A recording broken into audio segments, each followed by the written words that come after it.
Welcome to the deep dive. We take source material, dig in, and pull out the key insights for you.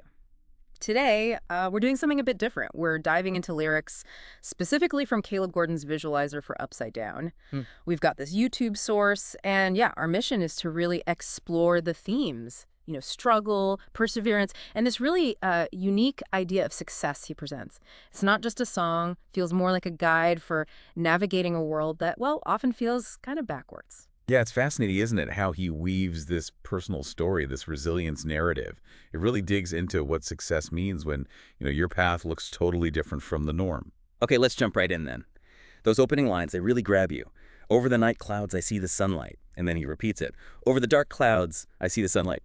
It sets this immediate tone, right? Finding light, hope after the dark. Exactly. It taps into something really universal, I think, that human thing of finding hope, moving forward, even when things went way down, as he puts it. It's that belief that, after the struggle, something better is coming. Right. And finding light is step one, but then the very next lines kind of flip things. Now we live in upright. Now we live in upright. Now we live in upside down, dog. It's upside down. When I first heard that, I was like, wait, what? Upright and upside down? Yeah. It sounds contradictory. Mm-hmm. Is it chaos he means or something else?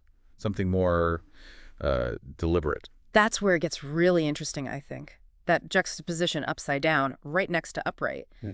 It's probably not just chaos. It feels more like he's radically redefining what upright even means. Yeah. It's like a new way of living where maybe the conventional rules are inverted. What looks upside down to the world is actually his true upright. Okay, yeah, that makes a lot more sense, especially when you look at how he talks about his own past. The lyrics get really personal about chasing dreams. He says, Mama told me to go to college. I ain't have a scholarship. Right. And then could have went to play ball, but I never polished it. Yeah. You instantly see these traditional routes just not working out for him. Yeah, and that's a reality for so many people, isn't it? The standard paths, they're not always there, or they're just not the right fit. So that internal push, that need to find another option, that becomes everything. You have to carve your own way.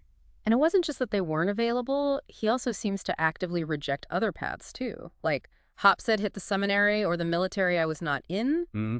Instead, he was focused elsewhere, just trying to ball out like a sports center, hit the top 10, really trying to hit the top spot. I was trying to hit the top notch. That really shows his specific focus, doesn't it? It wasn't just any path.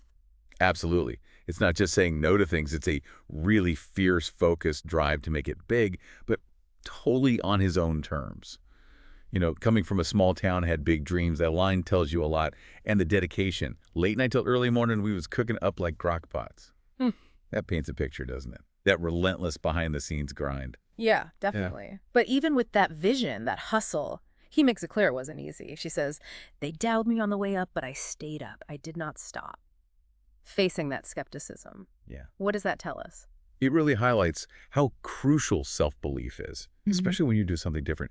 That line, how you believe I went to the gym. I knew it would work out. They thought I went in. I'm still in my zone. I know it's a first down. That's powerful. It's like he had this inner certainty. Others might not get it. They might doubt, but he knew the work would pay off, like an athlete visualizing the win. And he describes the struggle in a way that feels really raw, really relatable, not an ego, but I know it hurts. When it feel like you putting the work, but nobody putting you first, and the pain you got to rehearse. Oof, yeah. That feeling, putting everything in and just feeling overlooked, that hits home for anyone chasing something big, I think. It really does. And what's striking is how he frames it. That pain, that neglect, it's not just an obstacle. It's part of the rehearsal for success, like the necessary step somehow. And then you get that turning point he describes. I was spending my time in the rain. I was spending my time in the dirt till I met the one to reimburse, got my time back like reverse. That feels like a breakthrough moment, right? Maybe spiritual, maybe just things finally clicking. But it validates all that quiet, unseen effort. It's about faith, maybe, and payoff. Yeah, definitely a sense of validation. And moving towards the end of the track, this whole idea of success gets looked at again. He notes, everybody trying to be number one, stand on the treetops. That's the standard view, right? The climb to the very top. Oh, for sure. It's that classic king of the mountain idea. Aye. Everyone's scrambling for the peak.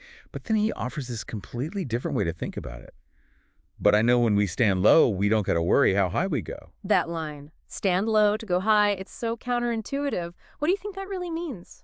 Humility, building quietly, finding power away from the spotlight. Yeah, I think it's something like that.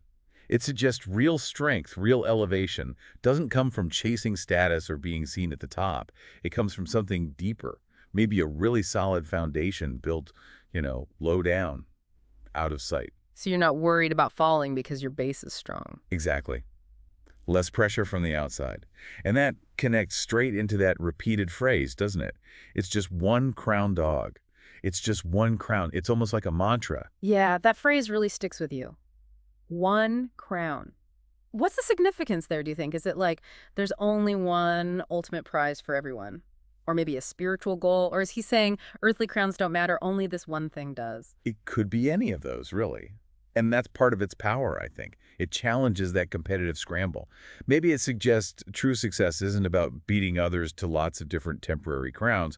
It's more about finding alignment with one single true purpose. Maybe spiritual, maybe collective. It kind of bypasses the whole earthly competition thing by saying, look, there's only one crowd that ultimately counts.